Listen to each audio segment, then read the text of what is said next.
मुंबई स्थित जरिमरी में रहने वाले उत्थमन मलायंडी के खिलाफ साकीनाका पुलिस स्टेशन में मामला दर्ज हुआ है।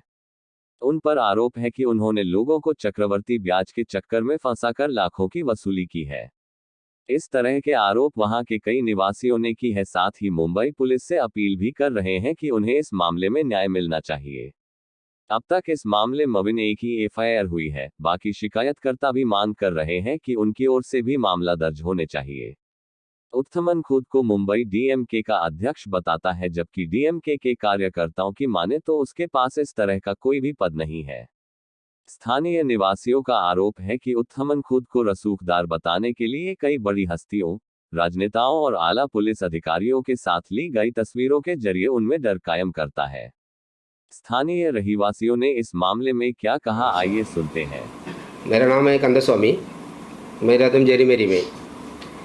जेरीमेरी यल्लप्पा मैदान का बाजू में सोना बच्चाल है, उसी में रहता हूँ। बाजी का धंधा करता हूँ। उत्तमन करके डीएमके पार्टी का, मतलब धारावी डीएमके में प्रेसिडेंट बोलते हैं। प्रेसिडेंट करके ऐसा कुछ नहीं है, ये प्रेसिडेंट करके बोल के यहाँ इधर जेरीमेरी में जितना गरीब गए सबको ब्याज का पैसा दे के सबको सता रहा है। उसमें मेरा लड़का भी फंस गया। कैसा फंस गया?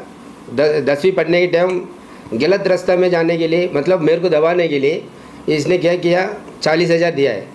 मेरे को मालूम ही नहीं था, कम से कम मेरे को बोलना चाहिए था, बोला भी नहीं है। बोलने के बगैर ये 40,000 दे के हर एक महीना 1600 रुपया बाजू में A1 स्टोर करके है, मतलब जया शेट्टी, उसका पास हर एक महीना देने के लिए बोल दिया। मैं बोला कहीं के लिए तुम ऐसा कर रहे हो? बोलता है तो वो सब मेरे को मालूम नहीं है, तो हर एक महीना देना पड़ेगा, ऐसा करके मेरे को धमकी दिया। इसकी वजह से मैं तो टेंशन में वासी चला गया। तो हर एक महीना बराबर 1600 भर के कम से कम 80,000 के ऊपर मैं भरा हूँ। फिर भी मेरे को धमकी देने का, वो करूँगा, ये करूँगा, लड़का को किडनैप करूँगा, ऐसा वैसा करके बोला। इसकी वजह से मैं कंप्लेंट भी दिया हूँ, साकीनाका चौकी में कंप्लेंट दिया हूँ। अब पहले उधर गया तो उधर बराबर जवाब नहीं दिया। इसकी वजह से मैं सीपी के पास गया था। सीपी सर से जाके ये बोला ऐसे ऐसा बात है सर, उधर उत्तमन ने ऐसा ब्याज का पैसा देके मेरा लड़का का ज़िंदगी बर्बाद कर दिया। ऐसा है क्या? ठीक है। तुरंत साकीनाका सीनियर को फ़ोन किया, देशमुख सर को फ़ोन किया।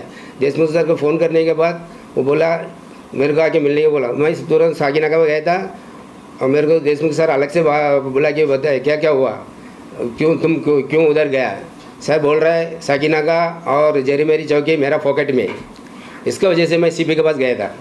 ठीक है, तुम जो भी है पूरा लिखे स्टेटमेंट दो। मैं स्टेटमेंट दिया, उसके बाद एफआईआर किया है, अभी केस चल रहा है। मगर अभी भी क्या, लड़का को 2-3 बार फ़ोन किया है, धमकी दे रहा है। मगर मेरा लड़का को खराब करके रखा है। लड़का मेरा खिलाफ है, लड़का मेरा से बात नहीं करता है। अभी मेरा लड़का टोटल 10वीं पढ़ने से अभी तक मेरे साथ नहीं है, अभी भी बात भी नहीं करता मैं। ठीक है, इसकी वजह से मेरा ज़िंदगी खराब कर दिया है। ठीक है, वो उत्तमन जो है ना, वो डीएमके के बैनर में पोस्ट लगाता है सबको। ये जितना जेरीमेरी में कम से कम 40-50 जन गरीब लोगों को सताया है। और एक जन राजन बोल के है, उसका घर छीन लिया, उसका औरत को भी चिढ़ाया है। ये मेरे को भी मालूम है, मैं भी बोल सकता हूँ, क्योंकि उसका घर छीनने में उसको अटैक भी आ गया राजन को। और एक जन है राजा करके है, उनका घर भी छीन लिया। ठीक है, और एक जन है जो सब करके कम से कम 32 लाख रुपया ब्याज लिया है। ठीक है, ये सब ये डीएमके का बैनर लेके चला रहे।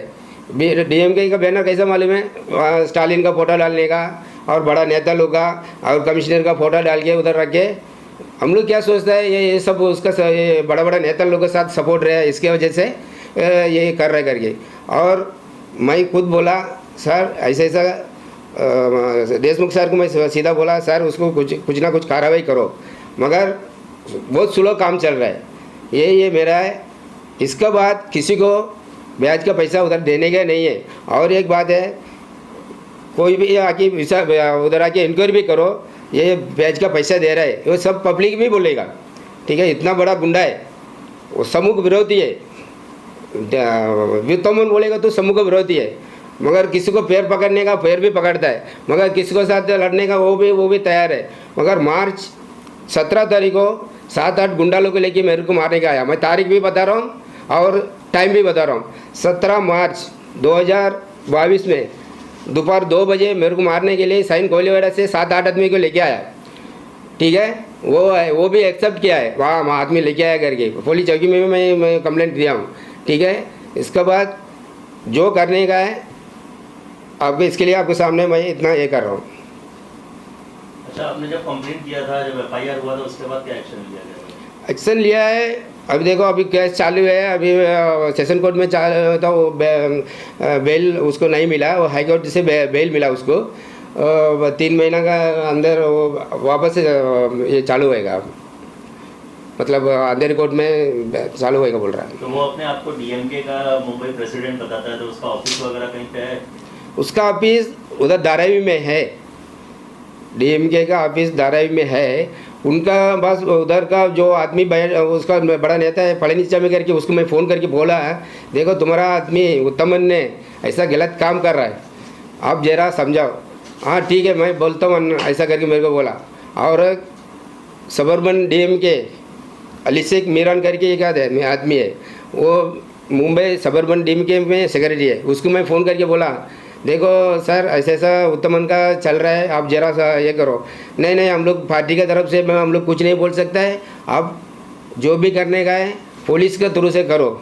मैं बोला, दे सर मैं इतना साल से मैं डीएमके में है, कुछ करने दे तो मतलब क्या है। ठीक है, आप भी कुछ नहीं, वो लोग मैं खुला बोल दिया, मैं कुछ नहीं कर सकता है। ठीक है, पार्टी कुछ नहीं करेगा, ये तो खुला हमको मालूम पड़ गया। मैं इतना साल से पार्टी में रह के कुछ फ़ायदा नहीं है। ठीक है, वो ये एकदम छोटे से पोस्ट है मेरा, मैं खाली मेंबर है। ठीक है, जेरी मेरी में एक ऑफिस है, मैं मेंबर है। जेरी मेरी में जो आदमी आते हैं वो भी बराबर सपोर्ट नहीं देते हैं। इसकी वजह से पार्टी में रह के कुछ फ़ायदा ही नहीं है, मैं खुला बोलता हूँ। मैं ये मेरा मतलब है, ऊपर सीएम सर को मैं 4-5 आदमी को लेके मैं डायरेक्ट मिलने की कोशिश कर रहा हूँ। ठीक है, डायरेक्ट मैं 4-5 जिलों का जो कंप्लेंट है उसको लेके जाके सीएम सर स्टालिन सर को भी मिलने के लिए कोशिश करता हूँ। मेरे को पैसे का ज़रूरत था, तो मैं शंकर ब्याज का उत्तमन का पैसा लेने के लिए गया। उत्तमन मलयाटी जेरी मेरे में जो ब्याज का धंधा करते हैं।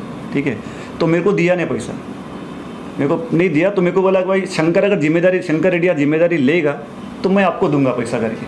तो शंकर के थ्रू मैंने उनसे पैसा लिया 2017 में, और वो पैसा मैं 2019 तक दे चुका हूँ। तो देने के बाद भी उसे अभी मेरे को बोलता है कि 2 लाख का 21 लाख बना दिया उसने। और ये कोई पॉलिटिकल लीडर है करके बोल, डीएमके का नाम लेके पब्लिक को ये करता है। और जेरी मेरी में बहुत सारा पब्लिक को दिया है पैसा। तो अभी बोलता है, अभी मैंने रिसेंटली कंप्लेंट भी लेके गया चौकी में, शायद उसने चौकी मैनेज किया, चौकी में एनसी लिया है 2018 में, उसके बाद एफआईआर लिया नहीं हमारे से। और अभी रिसेंटली भी कुछ इसके लिए गया था, उधर भी स्टेटमेंट ही लिया, एफआईआर नहीं कर रहा है। शायद मैनेज किया है इसने पुलिस को, एरिया के हमारा जो पुलिस है शायद मैनेज किया है। और अभी बोलता है 21 लाख का बना के मेरे को एक फ्लैट लिख के लिया मेरा, कि भाई, और धमकी दे के भाई हमेशा ये आता है 4-5 गुंडे लोगों को लेके आता है कि फैमिली है घर पे, कभी हम रहता है नहीं रहता है। और ये शंकर भाई को पूरा मालूम, शंकर भाई को टॉर्चर करता है, इतना टॉर्चर करता है, पैसा देगा नहीं, ये करेगा वो करेगा, ऐसा ये चल रहा है। मैंने फ्लैट लिख के दिया। फ्लैट क्यों लिख के दिया आपने? क्योंकि मेरे को क्या बोला, भाई अभी तुम फ्लैट लिख के देगा तुमको और पैसा मैं दे रहा, धंधे के लिए पैसे, बिजनेस के लिए और पैसा दूंगा मैं आपको, ऐसा बोला मेरे को। और इसके बीच में शंकर भी। लेकिन एक बार आपने 2 लाख रुपए जब लिया था, आपको पता था कि 2 लाख का 21 लाख करेगा। हाँ, तो फिर आपने 5 लाख रुपए क्यों ले लिए? नहीं लिया नहीं, 5 लाख देने वाला था, क्योंकि मेरे को बिजनेस को जरूरत था पैसा। और फ्लाइट भी मैं परिचित और अपना फैमिली फ्रेंड के नाम पे लिख के दिया था, क्योंकि उनके नाम पे नहीं हो मैं उनके। लेकिन आपको तभी इसका विरोध करना चाहिए था ना, जब आपने 2 लाख रुपए पूरा भर दिया। हाँ, फिर वो जब आपसे 21 लाख मांग रहा था, उस वक्त आप नहीं, जब भी क्या बोल सर, उस वक्त आपने कंप्लेंट वगैरह कुछ किया? जी किया ना, 2018 में किया, कंप्लेंट किया था मैंने। जब एफआईआर भी, जब भी मैं उनको बोला था कि एफआईआर करो करके, एफआईआर नहीं किया, खाली एनसी करके उनको ये करके छोड़ दिया। शायद पुलिस को मैनेज किया, क्योंकि ये इतना एक डीएमके पार्टी, अच्छा नामचीन पार्टी है तमिलनाडु में, अच्छा पार्टी है, तो उनका नाम लेके काफ़ी सारा इश्यूज़ करता है और मिनिस्टर को मैनेज करता है। जैसे कि शायद उधर भी अपना एरिया का पुलिस स्टेशन को मैनेज किया रहेगा इसने, कंप्लेंट नहीं लिया, खाली बुला के छोड़ दिया, और वापस उसका चालू हो गया अभी। और वो धंधा भी ऐसा, मतलब इतना टॉर्चर करता है कि पूछो मत, हैरेसमेंट, इतना हैरेसमेंट करता है, कभी किसको भेजेगा, घर पे हम नहीं है, लेडीज है, फैमिली है, भेज देगा किसको भी। हाँ शंकर भाई तेरी உங்களுக்கு உங்க தெரியும்ல எல்லாம் हाँ ये शंकर भाई इनको கிட்ட தான் நான் பணம் வாங்கினேன் वो मेरे से आके पैसा मांगा था, तो मैं वो उस वक्त मेरा वाइफ का कैंसर का ट्रीटमेंट चालू था, तो मैं बोला मेरे पास तो पैसा नहीं है, तो मैं बोला, इसने बोला मेरे को उत्तमन से करके दो, तो मैं वो उसको बोला उत्तमन से लेने का तो उसका बहुत डेंजर प्रोसीजर है करके, उसने हाँ करके दिया भैया। उसने मेरे को अटकाने के लिए, बीच में लाने के लिए मेरा जहाँ ये कर दिया, मतलब जामीन बीमीन साइन नहीं लिया, लेकिन मेरे को बीच में डाल दिया कि ताकि वो जॉर्ज के इसमें ना मेरे को नीचे गिरा सके। इसके वजह से मेरा वाइफ का ट्रीटमेंट बराबर से ठीक से नहीं कर पाया। मेरा वाइफ का अभी 2 साल हो गया डेथ हो गई कैंसर से। उसके बाद ये मेरा टेंशन की वजह से मेरा माँ का अटैक हो गया, ऊपर से मेरा एक्सीडेंट हो गया। ये सब मेरा दुकान, मेरा धंधा, सब मेरा नाम जितना था उधर का पूरा खराब कर दिया। ये पूरा ब्रीफ प्लान करके किया गया है। मैंने 2 बार सुसाइड अटेम्प्ट किया इसकी वजह से। इतना प्रेशर मेरे को दिया है, एक दिन भी मैं बोलता ना सो नहीं सकता, दिन में कम से कम 100 से 150 फ़ोन करता था, और मेरे को इतना टॉर्चर किया है, मेरे बच्चे लोग को टॉर्चर किया है, मेरा वाइफ को, सबको फ़ोन करता था, पैसा क्या हो गया, पैसा क्या हो गया, सबको मतलब मिसेस हो गया, हमारा भाई लोग को, उनको बोलता है कि भाई इसको मतलब हर आदमी को सब जगह टॉर्चर करते हैं। क्योंकि क्या है इसका, और नेता लोग का टच अभी इतना बड़ा, मतलब कभी नेता का नाम लेता है, मतलब पुलिस भी, कोई एरिया का पुलिस भी ये नहीं करता है। हम लोग चौकी में कंप्लेंट करने गया तो मेरे ऊपर एक लेडीज को रख के फेक कंप्लेंट करवाया। हाँ कि मैं अभी क्या है, आप लोग को डरा रहा है कि तुम पीछे हट जाओ। बाद में मेरे को उधर खुद मेरे को इंस्पेक्टर बता रहा है कि मेरे को मालूम है ये फेक कंप्लेंट हो रहा है करके, लेकिन हम लोग भी क्या कर सकते हैं, वो लेडीज आ रहा है तो विदाउट इंक्वायरी कुछ भी इसका बस वो बोल रहा है करके वो उसका कंप्लेंट ले रहा है, और उसका ऊपर हम लोग एनसी किया है, FIR तो नहीं किया।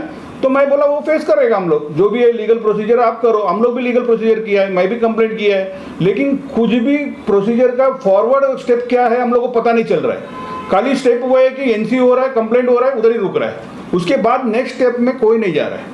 FIR के लिए आप लोगों ने आगे फॉरवर्ड नहीं किया? नहीं सर, अभी भी बीच में भी मैं जाके 3 बजे तक बैठ के बात किया रात को, तो उन्होंने क्या बोला, एक ही केस में सब अटैच किया है, तो इसके लिए एक FIR काफ़ी है, बाकी सबका FIR होने का जरूरत नहीं है करके हम लोग को बता दिया। अभी मांग क्या है? हम लोग का मांग एक ही है सर, जो हम लोग ने तकलीफ उठाया है, जिसका घर गया है उसको घर वापस बनता है। हम लोग ये नहीं बोल रहे कि तू तेरा पैसा ले ले, हम लोग उससे मतलब नहीं है, लेकिन हम लोग जो नुकसान उठाया, मैं ये नहीं बोलते तू मेरा औरत को वापस दे, मेरा इसको ऐसा कुछ नहीं। हम लोग जो ब्याज, अभी मेरे से भी ब्याज लिया है 3,60,000, इससे अलग से ब्याज लिया है, तो मैं डबल गेम, इससे भी ब्याज, मेरे से भी ब्याज, और ऊपर से रूम भी लिख के ले लिया। जो न्याय है, पैसा तो गया, लेकिन आगे चल के और प्रेशर और टेंशन हम लोग को देके हम लोग कहाँ सुसाइड कर लेगा तो क्या होएगा। अभी भी वो प्रेशर देता है आप लोगों को? हाँ अभी फ्लाइट लिख के लिया ना सर, अभी फ्लाइट लिख के लिया, तो जो मेरा फैमिली जिसके मीडिएटर को लिख के दिया, वो पहला मेरे को क्या बोला कि श्योरिटी के भाई तेरा मिल जाएगा तेरे को। ये नहीं सर, अभी प्रेशर देगा भी नहीं, क्योंकि उसने जामीन में अभी बाहर है, तो उसमें जो रूल्स कंडीशन के हिसाब से वो हम लोग को फ़ोन नहीं करता है। अभी दूसरा किसी को रख के फ़ोन भी नहीं करता, वो करता भी नहीं तो पहला कम से कम 100 फ़ोन आता था, अभी तो 1 फ़ोन नहीं है। अभी हम लोग का एक ही है कि आप बनते हैं हम लोग का एरिया में आके इंक्वायरी करो। हम लोग ये नहीं बोल रहे कि हम लोग के पास बात करो करके, जितना है पब्लिक सब इंक्वायरी करो, और पूरा सब बोलते ना गली गली में कितना जन घर छोड़ के गए है, कितना का घर पे डेथ हो गए है, ये सबका इंक्वायरी बिठाओ। हम लोग को ये पैसा नहीं चाहिए, पैसा जो गया हम लोग का जिंदगी गया वो, लेकिन आगे दूसरा एक को किसी को ऐसा एक तकलीफ नहीं होना चाहिए।